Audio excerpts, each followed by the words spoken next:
Welcome.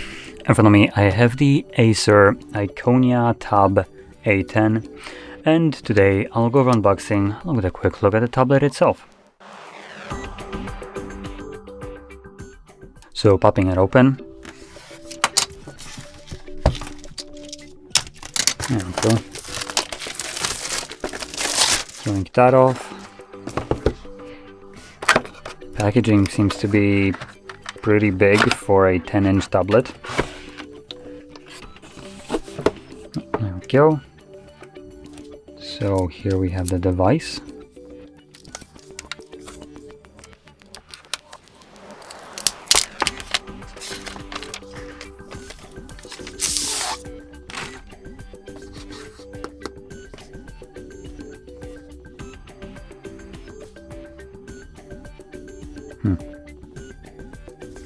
Anyway, let's put it up. There we go. So while it's booting up, I'm going to set it to the side and take a look at what else we got in here. So this is just paperwork. So that's going back straight back in here.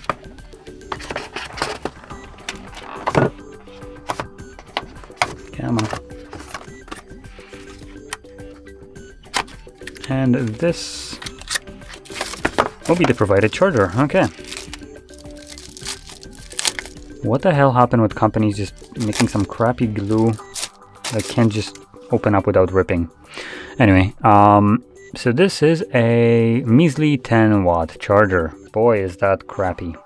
And the cable there will be Type A to Type C, so I'm not even gonna take it out. Okay. Now, bringing the tablet into view. Is it gonna flip? Apparently it's not. So I'm gonna zoom out.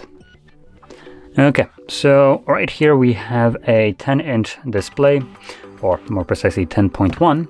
It is a 1280 by 800 pixel display, so very poor in terms of resolution.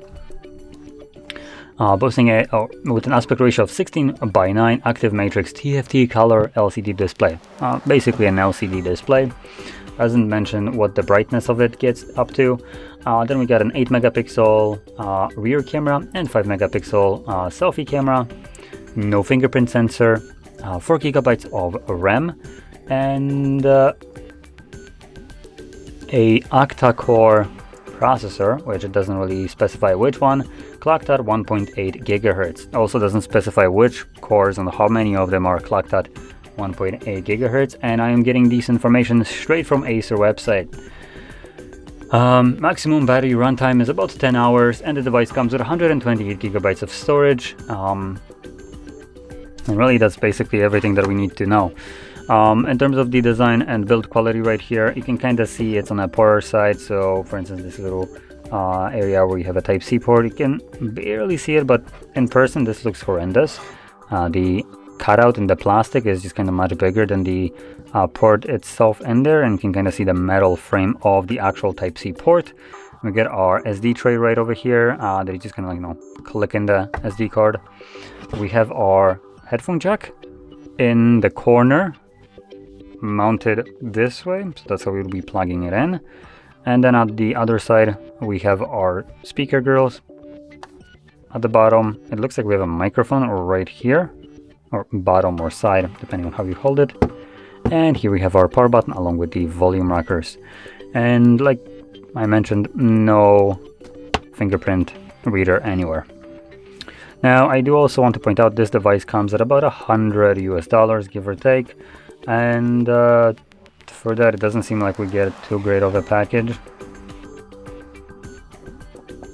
This is horrendous. Oh goodness. This just navigating through here just automatically feels rough. Yeah, honestly I probably wouldn't recommend going for such a cheap device, as this one just feels kind of crappy in hand already when you're holding it, and it doesn't seem to be very fast.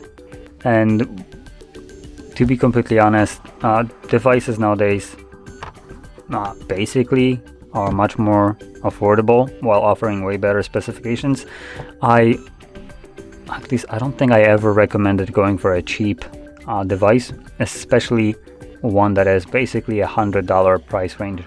I recommend saving up a little bit more, picking up something that is a bit more expensive, because going from the very bare bone cheapest price, adding for instance like 50% more, so from 100 to 150, you get a substantial jump in quality and just quality of life improvements for the device. So it's going to be faster, the displays are going to be better and faster, charging speeds might be better. There's a bunch of improvements that are done.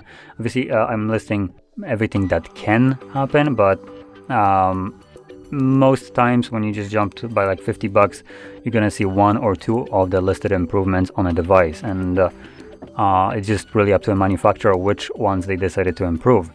And just to kind of give you a comparison, if for instance for a phone that I know specifically on top of my head, just because I constantly keep on recommending it, would be the CMF Phone 1. The device costs about a double that, but what it offers is just going to completely blast this out of the water. It's almost an unfair comparison. You don't get double the performance, you get basically quadruple probably the performance. So these ones are just kind of seemingly not the best options. So anyway, with that being said, hopefully you found this video helpful, and if you did, don't forget to hit like, subscribe, and thanks for watching.